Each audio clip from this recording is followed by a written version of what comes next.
baby girl. Coming over here. Come and do the booktube video. No. Hello and welcome to another booktube video from me, Lauren, from Lauren and the Books. Got in from work, had a shower, washed my hair, put my hyaluronic acid on to moisturise my face because it is dry. Moisturiser over the top of it, so I'm looking pink, I'm looking clean, and today I'm going to be talking about the books that I'm going to be reading. I'm also looking filthy on my glasses. I'm going to be talking about the books that I'm planning on reading in the month of July. July sneaked out of nowhere, didn't it, guys? The 7th month of the year. Only 5 months until the best month ever, December. Exciting, right. I have gone quite ambitious for my TBR for July. First of all, I'll start with the books that I've got out from the library. So, over in the UK, because of coronavirus, the libraries are at the moment still closed. However, I'm beginning to think that they're probably going to open up sometime soon, what with schools opening up, shopping opening up, fucking pubs opening up. Who come up with that idea? That I imagine libraries going to start opening up soon. Now, before the libraries closed, I went and got a number of books from the libraries in a sort of panic of I'm never gonna read, although I need more books to read while I'm in lockdown. And 3 of those I absolutely want to read before I have to return them. The first one is Asha and the Spirit Bird. I think this won the Costa Children's book award this year, and that's why I got it out. This is by Jasbinder Bilan, and it's about Asha, who lives in the foothills of the Himalayas. It says money is tight and she misses her papa who works in the city. When he suddenly stops sending his wages, a ruthless money lender ransacks their home and her mother talks of leaving. From her den in the mango tree, Asha makes a pact with her best friend Jeevan to find her father and make things right. But the journey is dangerous. They must cross the world's highest mountains and face hunger, tiredness, even snow leopards.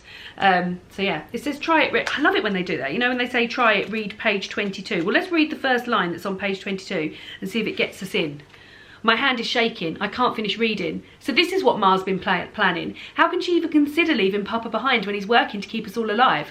I'm already invested. So yeah, that's the first one. Then I've got Grand Union by Zadie Smith, which is a selection of short stories. Whoever had this out from the library before me, look at the state of that tea stain. Cheeky.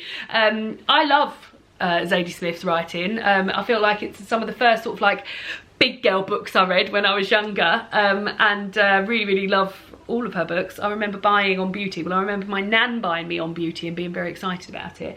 And I've never got round to reading this, which only came out a few years ago, I think. Maybe even last year, was it? 2019, yeah. So this is a selection of stories. It says here, in the summer of 1959, an Antiguan immigrant in northwest London lives the last day of his life unknowingly caught in someone else's story of hatred and division, resistance and revolt. And then it's got like a whole a list of the people whose stories. So I don't know if they're interlinked. What I really like about Zadie Smith is that she commits to writing sort of books set in North London, which is where, oh no, Northwest London, yeah, Northwest London. And there's normally some sort of like American aspect to that. And yeah, I just love her writing. I think it's great, and I've been looking forward to reading that for ages. Then I've also got Selfish, Shallow and Self-Absorbed.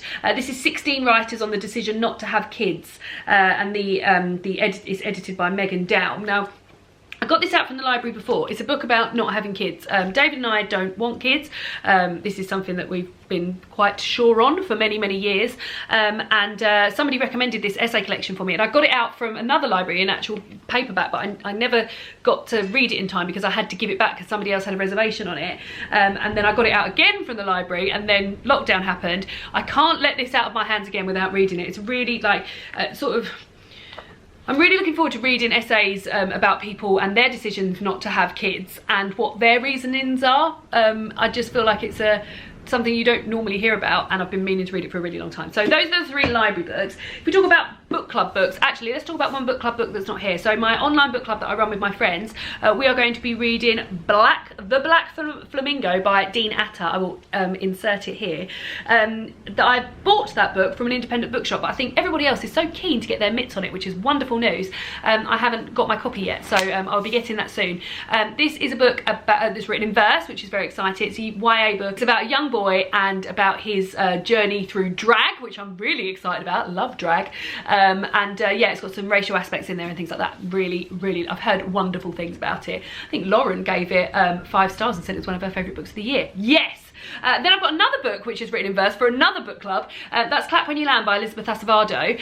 This is the book club book for Patreon. This is about it's about a set of sisters, or is it twins? Yeah, no, sisters. And it's about one of those sisters lives in the Dominican Republic and one of them lives in New York City. They share a father. I think there might be some sort of like secret aspect to one of them, like one of them might not know about the other family, and the father flies in between them, and then on one of those flights his plane goes down and he dies, and then there's sort of like the release of secrets and things like that, and learning to trust and things like that. So I feel like it's going to be amazing.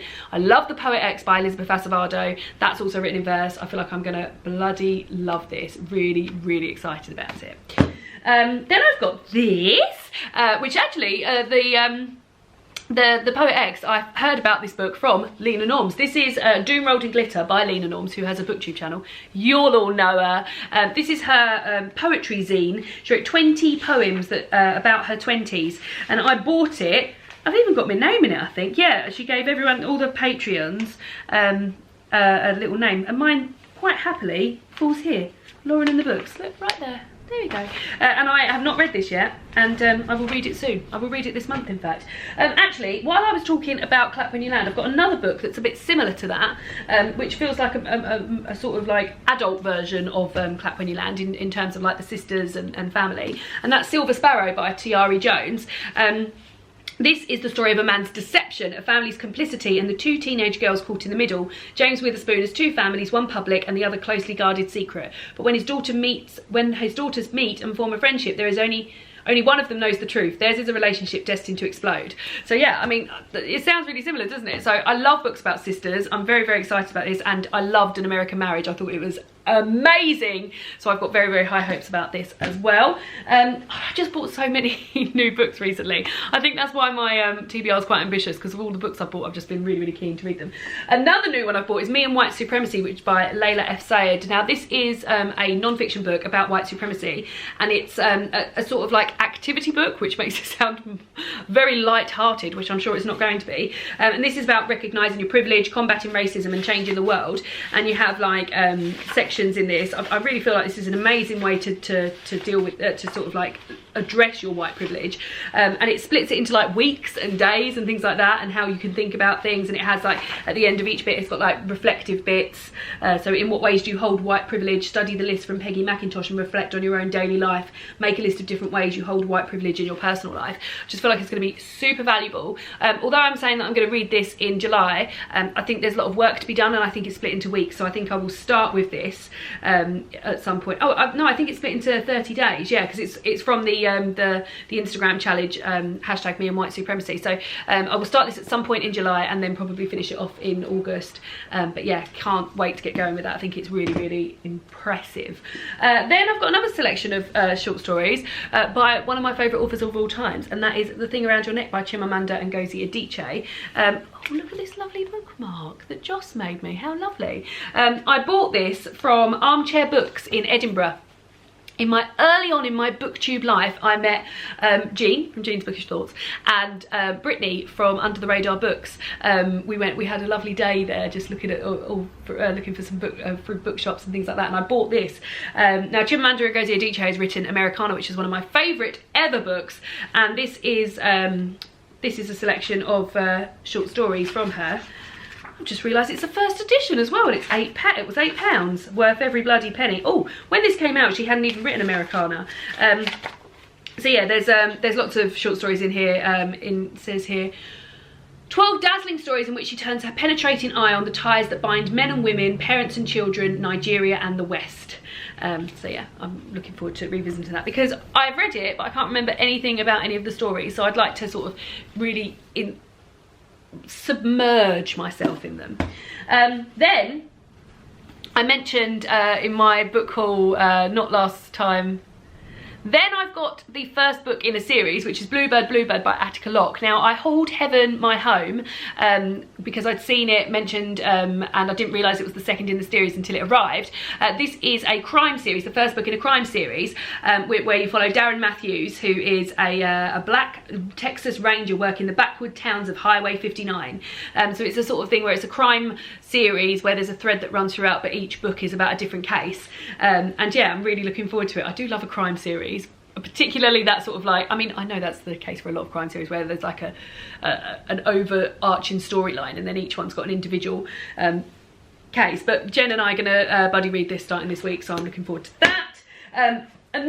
These two are also new books that you would have seen recently in some of my hauls. The first one is My Time Among the Whites by Janine Capo-Crusay.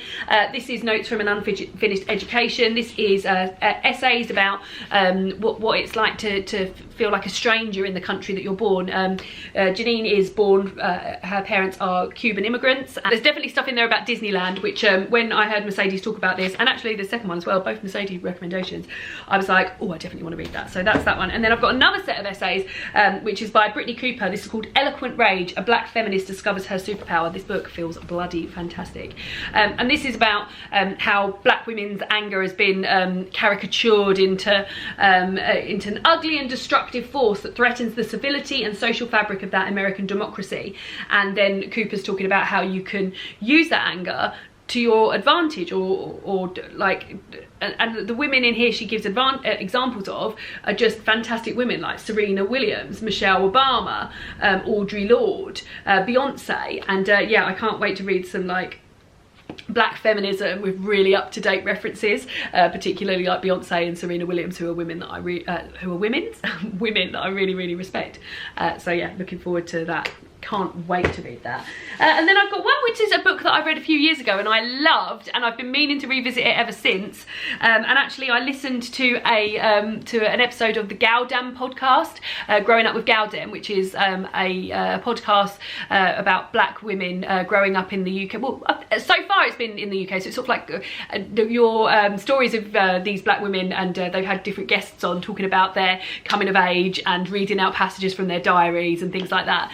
The first one was with Renee Ejo Lodge, and the second one was with Ruby Tando, who wrote Eat Up, which is a book that I read a couple of years ago when it first came out. Really love it. It's a non-fiction book about food, but it's a sort of like homage to food. So it's not just a recipe book, it's lots of things about like what it's like to eat food, and different sort of different people having different relationships with food, and like home cooking and like guilty pleasures. And I always mention this book because it always just stands out so perfectly to me, but there's a bit in here about which is called An Ode to a Cream Egg, where she talks about her like how much she loves cream eggs and things like that. And yeah, it's just, the whole thing is just a lovely like love letter to food and eating, and really loved it the first time. And I kept thinking, oh, maybe I'll listen to the audiobook of it, and I was like, I just loved reading it so much, but I will just read it. And then the last one is also another one that I bought recently, and that is Exciting Times by Nisha Dolan. And Nisha is an Irish author, and I have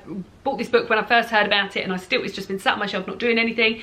This is about a young girl Ava, who leaves Ireland age 22 to spend her parents' money. Called a gap year, and she takes a badly paid job in Hong Kong teaching English grammar to rich children, and meets a selection of people, which I feel very excited about. So yeah, I mean, like I said, a very ambitious TBR, but every single one of these books is super duper exciting.